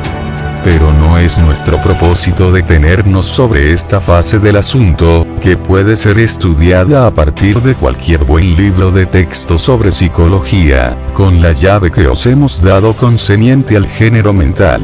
El estudiante de los fenómenos psíquicos se percata de los maravillosos fenómenos clasificados bajo el encabezamiento de telepatía, transferencia de pensamiento, influencia mental, sugestión, hipnotismo, etc. Muchos han buscado una explicación de estas variadas fases de los fenómenos bajo las teorías de los diversos instructores de la mente dual. Y en cierta medida están en lo correcto, pues hay claramente una manifestación de dos fases distintas de actividad mental. Pero si tales estudiantes quieren considerar estas mentes duales a la luz de las enseñanzas herméticas concernientes a las vibraciones y el género mental, verán que la llave tanto tiempo buscada está a mano. En los fenómenos de la telepatía se ve como la energía vibratorio del principio masculino se proyecta hacia el principio femenino de otra persona, y la última toma el pensamiento simiente y permite que se desarrolle a la madurez. Del mismo modo operan la sugestión y el hipnotismo. El principio masculino de la persona que da las sugestiones dirige un vaho de energía vibratorio o poder de la voluntad hacia el principio femenino de la otra persona, y la última, aceptándolo, lo hace suyo y actúa y piensa acordemente. Una idea así alojada en la mente de otra persona crece y se desarrolla, y con el tiempo es considerada como el vástago mental de pleno derecho del individuo, mientras que es en realidad como el huevo del cuclillo puesto en el nido del gorrión, donde destruye al vástago de pleno derecho y se pone como en su hogar. El método normal es que los principios masculino y femenino en la mente de una persona se coordinen y actúen armoniosamente en conjunción uno con el otro. Pero, desgraciadamente, el principio masculino en la persona corriente es demasiado perezoso para actuar, el despliegue de poder de la voluntad es demasiado ligero, y la consecuencia es que tales personas son regidas casi enteramente por las mentes y voluntades de otras personas, a las que permiten hacer su pensamiento y volición por ellas. ¿Cuántos pocos pensamientos o acciones originales son ejecutados por la persona corriente? ¿No son la mayoría de las personas meras sombras o ecos de otras que tienen voluntades o mentes más fuertes que ellas? El problema es que la persona corriente reside casi del todo en su conciencia de mí, y no realiza que tiene una cosa tal como un yo. Se polariza en su principio femenino de la mente, y al principio masculino, en el que está alojada la voluntad, se le permite permanecer inactivo y no empleado. Los hombres y las mujeres fuertes del mundo manifiestan invariablemente el principio masculino de la voluntad, y su fortaleza depende materialmente de este hecho. En vez de vivir sobre las impresiones hechas sobre sus mentes por otros, dominan sus propias mentes por su voluntad, obteniendo la clase de imágenes mentales deseada, y más aún dominan igualmente las mentes de otros, de la misma manera. Mirad a la gente fuerte, cómo se las apaña para implantar sus pensamientos y miente en las mentes de las masas de la gente, haciendo así que la última tenga pensamientos acordes con los deseos y voluntades de los individuos fuertes. Es por esto que las masas de gente son tales criaturas semejantes a borregos, no originando nunca una idea propia, ni usando sus propios poderes de actividad mental. La manifestación del género mental puede ser advertida en todo nuestro alrededor en la vida de cada día. Las personas magnéticas son aquellas que son capaces de usar el principio masculino de modo de impresionar sus ideas sobre otras. El actor que hace a la gente gemir o llorar como desea, está empleando este principio. E igualmente lo está el orador con éxito, hombre de estado, predicador, escritor u otra gente que está ante la atención pública. La peculiar influencia ejercida por alguna gente sobre otros es debida a la manifestación del género mental, a lo largo de las líneas vibratorias arriba indicadas. En este principio yace el secreto del magnetismo personal, la influencia personal, la fascinación, etc., así como los fenómenos agrupados generalmente bajo el nombre de hipnotismo. El estudiante que se ha familiarizado con los fenómenos de los que generalmente se habla como de psíquicos, habrá descubierto la parte importante jugada en dichos fenómenos por esa fuerza que la ciencia ha denominado sugestión, término por el cual se quiere dar a entender el proceso o método por el que una idea es transferida a o impresionada sobre la mente de otro, haciendo que la segunda mente actúe de acuerdo con ella. A fin de comprender inteligentemente los variados fenómenos psíquicos en los que subyace la sugestión, es necesario un entendimiento correcto de la sugestión.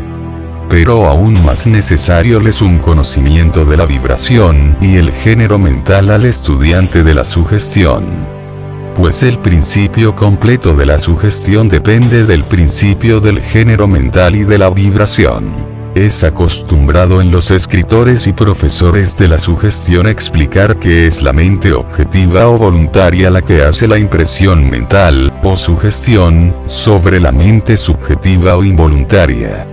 Pero no describen el proceso, no dan analogía ninguna en la naturaleza por la que podamos comprender más fácilmente la idea. Pero si queréis pensar en la cuestión a la luz de las enseñanzas herméticas, seréis capaces de ver que la energetización del principio femenino por la energía vibratoria del principio masculino está de acuerdo con las leyes universales de la naturaleza, y que el mundo natural proporciona incontables analogías por las que el principio puede ser entendido. De hecho, las enseñanzas herméticas muestran que la creación misma del universo sigue la misma ley, y que en todas las manifestaciones creativas, sobre los planos de lo espiritual, lo mental y lo físico, está siempre en operación este principio de género, esta manifestación de los principios masculino y femenino. Como es arriba, es abajo. Como es abajo, es arriba, y más aún que esto, una vez que el principio de género mental es captado y entendido, los variados fenómenos de la psicología se vuelven al punto capaces de clasificación y estudio inteligentes, en vez de estar muy en la oscuridad. El principio funciona en la práctica, porque está basado sobre las inmutables leyes universales de la vida. No entraremos en una discusión extendida, o descripción, de los variados fenómenos de la influencia mental o la actividad psíquica. Hay muchos libros, muchos de ellos bastante buenos, que han sido escritos y publicados sobre este asunto en los últimos años. Los hechos principales establecidos en estos diversos libros son correctos, aunque los distintos autores hayan intentado explicar los fenómenos por múltiples y caprichosas teorías que les son propias. El estudiante puede familiarizarse con estas materias, y usando la teoría del género mental, será capaz de poner orden a partir del caos de la teoría y las enseñanzas conflictivas, y puede, más aún, hacerse prontamente él mismo un maestro del tema, si así estuviera inclinado a hacerlo. El propósito de esta obra no es dar un relato extendido de los fenómenos psíquicos, sino más bien dar al estudiante la llave maestra por la que pueda abrir las muchas puertas que conducen a las partes del templo del conocimiento que pueda desear explorar. Creemos que en esta consideración de las enseñanzas del Kybalión, uno puede encontrar una explicación que servirá para aclarar muchas perplejantes dificultades, una llave que abrirá muchas puertas. ¿Qué utilidad tiene entrar en detalles concernientes a todos los muchos rasgos de los fenómenos psíquicos y la ciencia mental, supuesto que situamos en las manos del estudiante los medios por los que puede familiarizarse él mismo plenamente con respecto a cualquier fase del tema que pueda interesarle? Con la ayuda del Kybalión uno puede ir a través de cualquier biblioteca oculta de nuevo, iluminando la vieja luz de Egipto muchas páginas sombrías y asuntos oscuros. Ese es el propósito de este libro. No venimos exponiendo una nueva filosofía, sino más bien proporcionando los bosquejos de una antiquísima gran enseñanza que aclarará las enseñanzas de otros, que servirá como un gran reconciliador de teorías diferentes y doctrinas opuestas.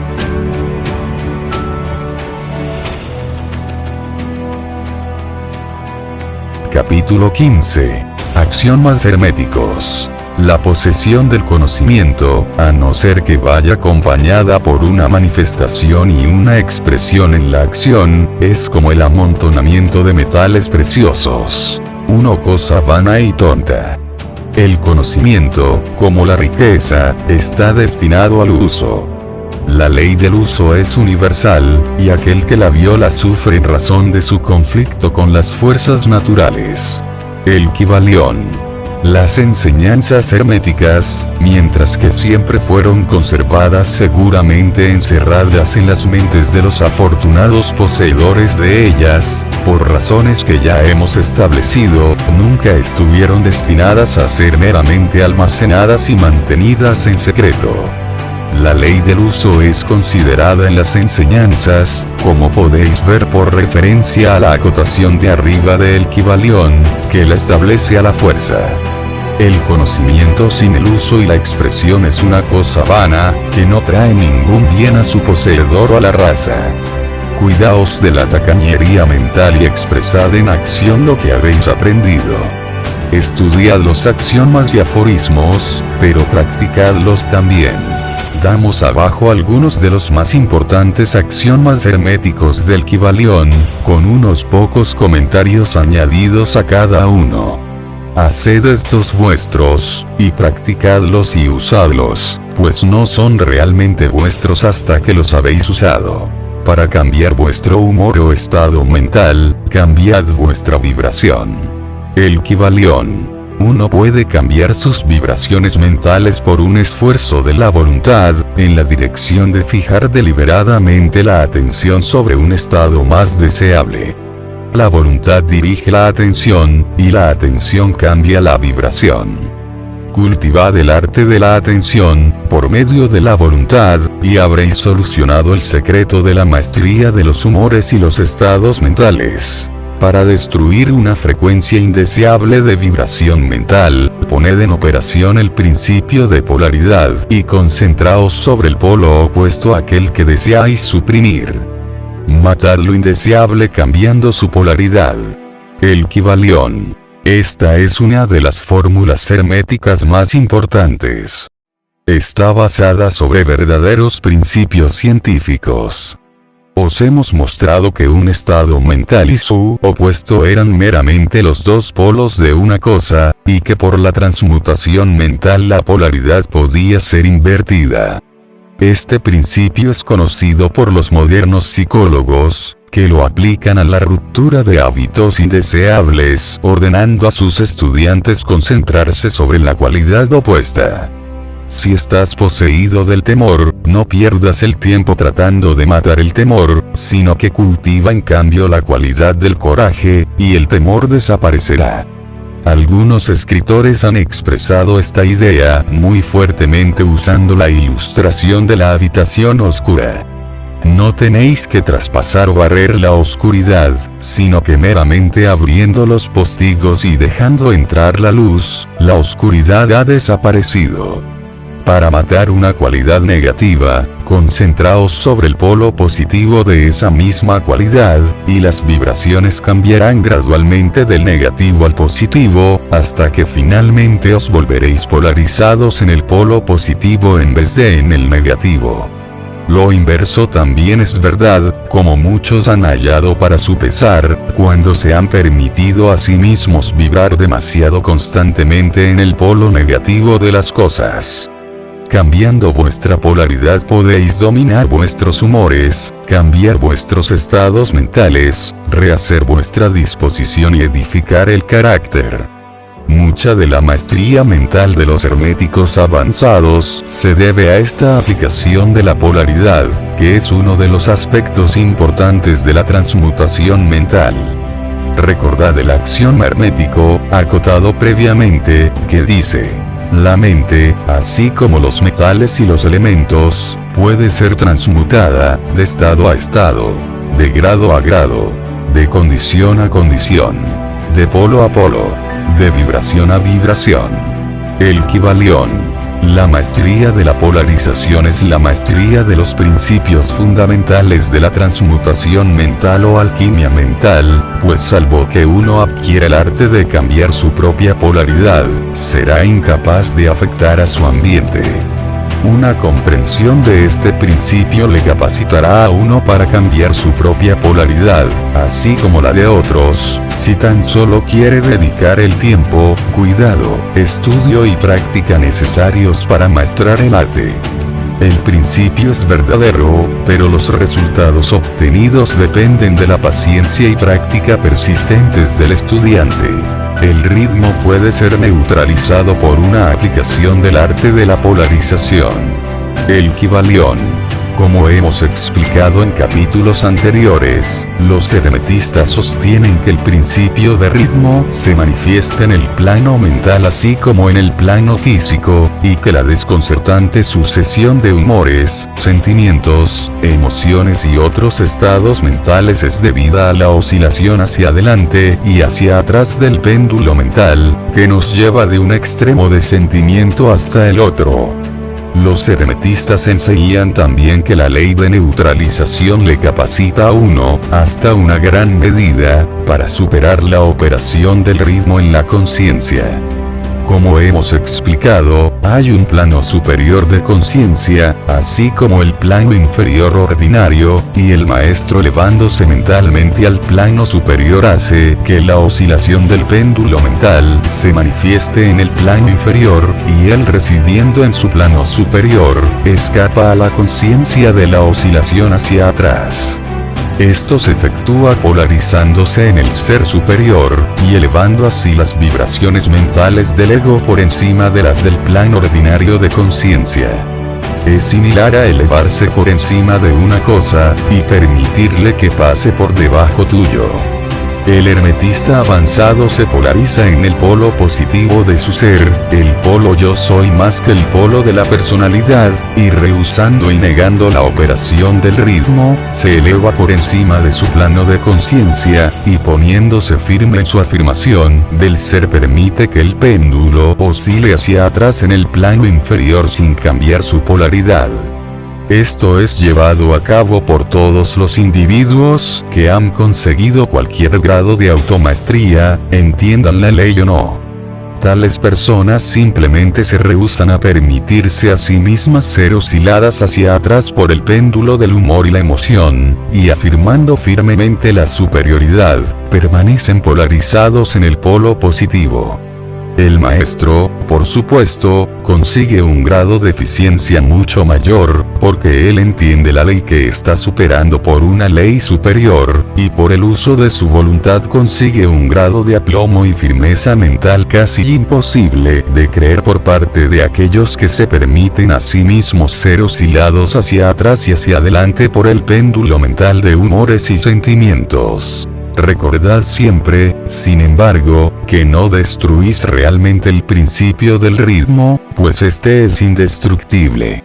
Simplemente superáis una ley contrarrestándola con otra, y mantenéis así un equilibrio.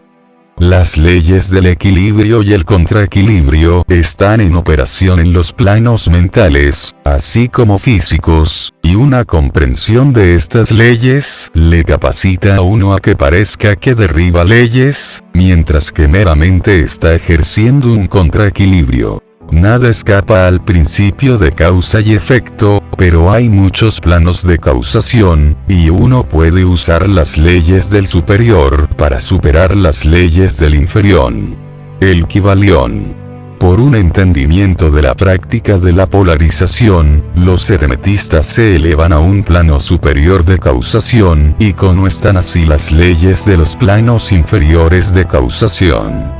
Elevándose por encima del plano de las causas ordinarias, se convierten ellos mismos, en un grado, causas en vez de ser meramente causados.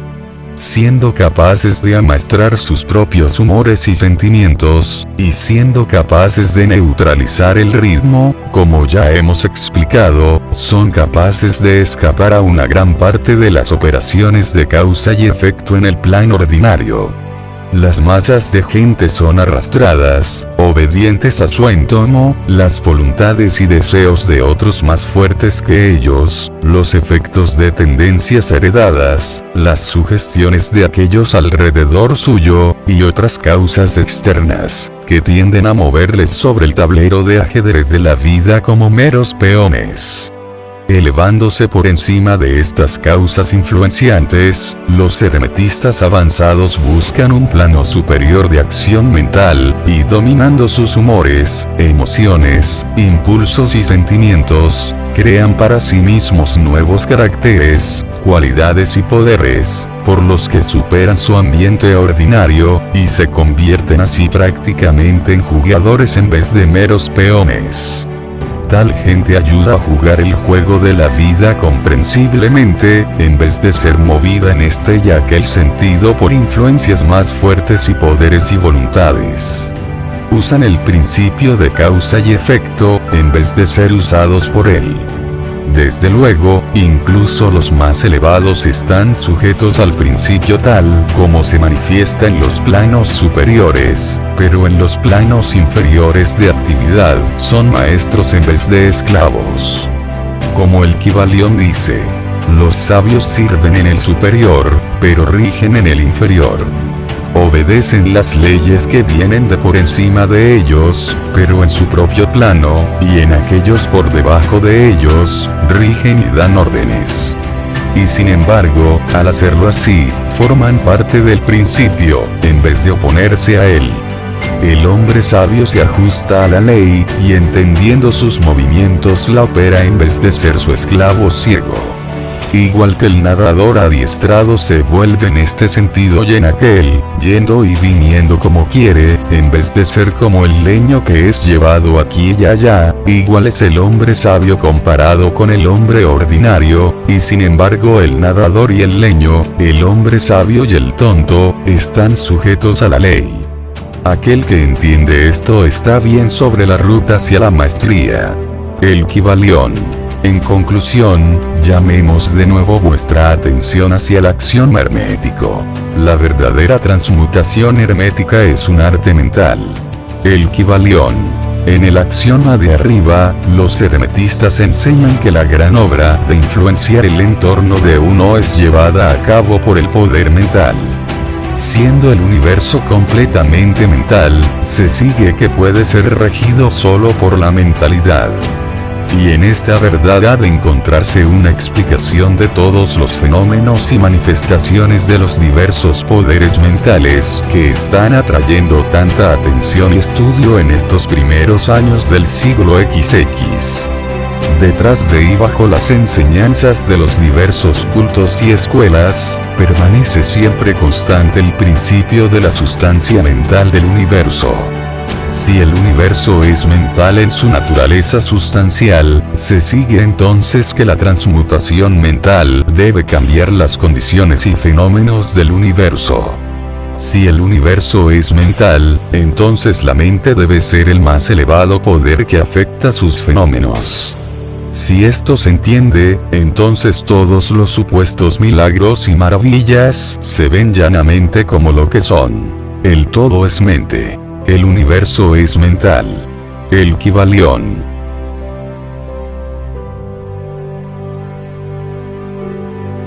Ya has concluido con el audiolibro. Espero que te haya gustado y disfrutado de su contenido. ¿Te gustaría seguir recibiendo grandes audiolibros como este? Solo deja tu pulgar arriba y suscríbete a mi canal. Para más contenido. Saludos y bendiciones. Ídolo, capo, máquina, fiera, crack, máster, Dios. Hasta la próxima.